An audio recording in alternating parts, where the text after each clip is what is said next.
Okay, where are you? F3. F3, I'm in the same spot. I've captured you. Oh, man. Yep, sorry.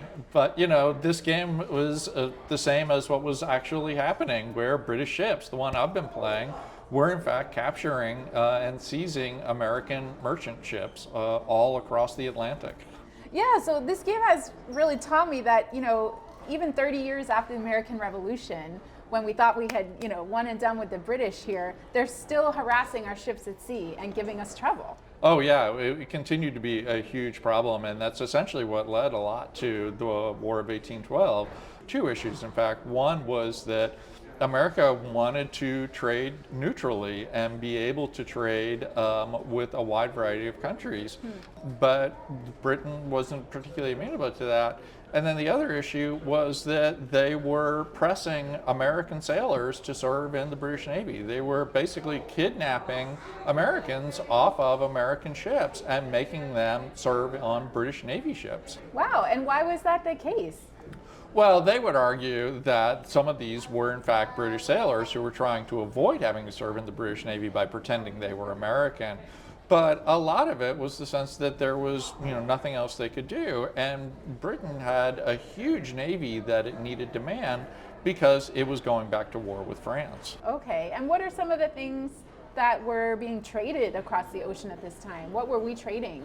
Oh, well, that's why it was such a significant problem for American merchants, because they, throughout the American Revolution, had sort of been held up from trading. But now, in the decades after the Revolution, American merchants were eager to sell all kinds of goods and things all around the world.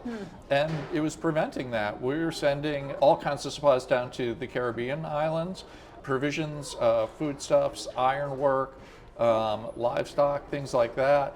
But then we were also sending a lot of things like rice into the Mediterranean and bringing back things like citrus.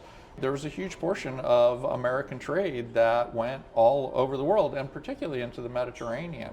Right, so trade was a way to make some money as a new country. We needed that money, I'm sure. Yeah. Oh yeah, absolutely. Okay. And this was a huge continent, right? Yeah. America had a ton of stuff that wasn't available in other places. And at the same time, then you could use that money to buy things that were not available here that other places had and bring back.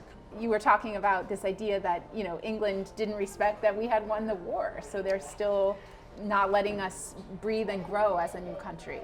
No, absolutely not. Yeah, it's reached a point where a lot of historians today talk about the War of 1812 as being the real end to the American Revolution, right? Because it was sort of this extended conflict that continued on all the way through to the War of 1812 in one way, shape, or form or another.